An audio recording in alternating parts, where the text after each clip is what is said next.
तो अध्याय 3 है घातांक। तो घातांक के लिए हम पहले कुछ सूत्र देख लेते हैं। तो घातांक होता क्या है?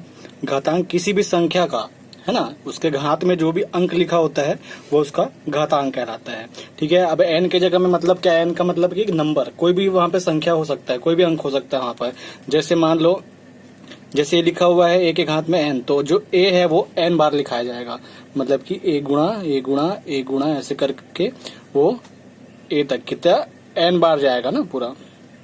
जैसे मान लो यहाँ पर a की घात में 5 लिखा हुआ है, तो ये कितने बार लिखाएगा? 5 बार। 1 2 3 4 और ये 5 बार।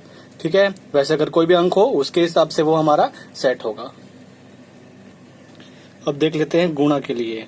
तो गुणा के लिए कैसे होता है? जैसे यहाँ पर दो घातांकों का गुणा होता है ना, जैसे दो चीज हमको दिया हुआ है। जैसे देखो, इस चीज को आधार बोलते हैं और इस चीज को घात बोलते हैं।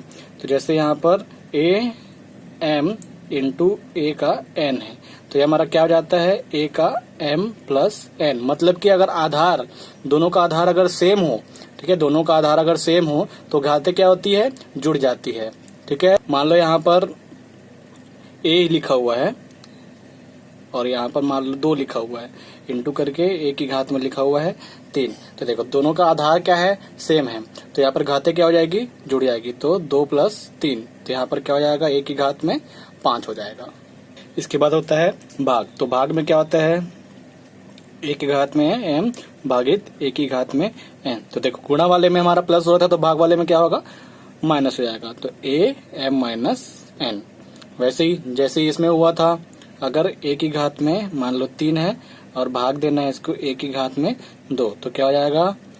3 माइनस 2, मतलब कि a की घात में 1। तो a की घात में 1 लिखने की जरूरत नहीं है घात में अगर है तो। देखो इसको ऐसा भी, ये ऐसा भी हो सकता है कि a की घात में m अपॉन a की घात में n इज इक्वल टू, इसका मतलब भी यही होता है। तो इस चीज को ध्यान रखना। 4th नंबर में देख लेते हैं। ऐसा हो सकता है a की घात में m और पूरे की घात में n। तो इसमें क्या होता है? जो घात होती है दोनों का गुणा हो जाता है। मान लो यहाँ पर a का घात में 2 है और उसके घात में 3 है, तो यहाँ पर क्या होगा? 2 इंटू 3 हो जाएगा, मतलब कि a की घात में क्या हो जाएगा? 6 हो जाएगा। अब मान लो ऐसा हो गया a इंटू बी, पूरे की घात में क्या? n। तब क्या हो जाएगा? अलग अलग निकल जाएगा दोनों के लिए। a की घात में n और b की घात में भी क्या? n। ऐसे मान लो ये संख्या लिखा जाता है a इंटू बी, इसके घात में 2, तो a के घात में भी 2 हो जाएगा और b के घात में भी 2 हो जाएगा। यहाँ पर सेम चीज अगर भाग में हो तो जैसे a की घात a बटे b की घात में n, तब क्या है यहाँ पर? a की घात में n और b की घात में n। उसके बाद 7वां देख लेते हैं। इसमें जैसे मान लो a की घात में m है, अब इसको हमको अपॉन में चेंज करना है, तो क्या हो जाएगा? 1 अपॉन a माइनस करके m। ठीक है। और वैसे ही मान लो यहाँ पर a माइनस m दिया हुआ है, तो इसको हम कैसे कर सकते हैं? 1 अपॉन a की घात में m, ऐसे भी कर सकते हैं। ये सूत्र है सब। अब मान लो a की घात में 0 है ना, तो इसका मान क्या होता है? हमेशा 1 होता है।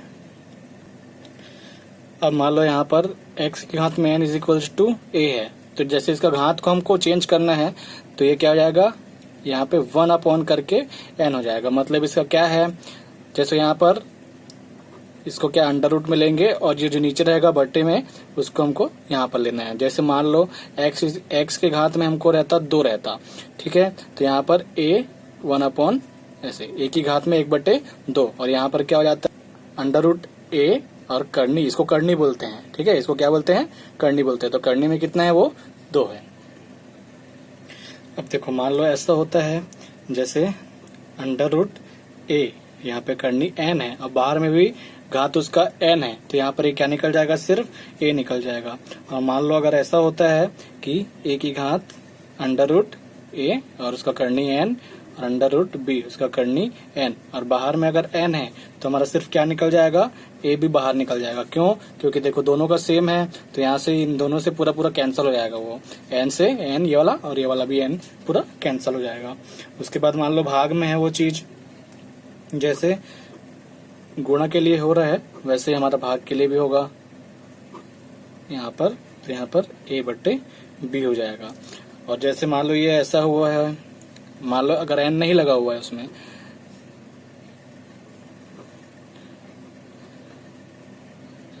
तब यहाँ पर क्या हो जाएगा, ये दोनों को एक साथ भी ले सकते हैं हम ऐसे 1/b, और यहाँ पे करनी क्या रहेगा, n रहेगा। तो ये सारे सूत्र है जो हमारे घातांक अध्याय 3 में काम आने वाले हैं।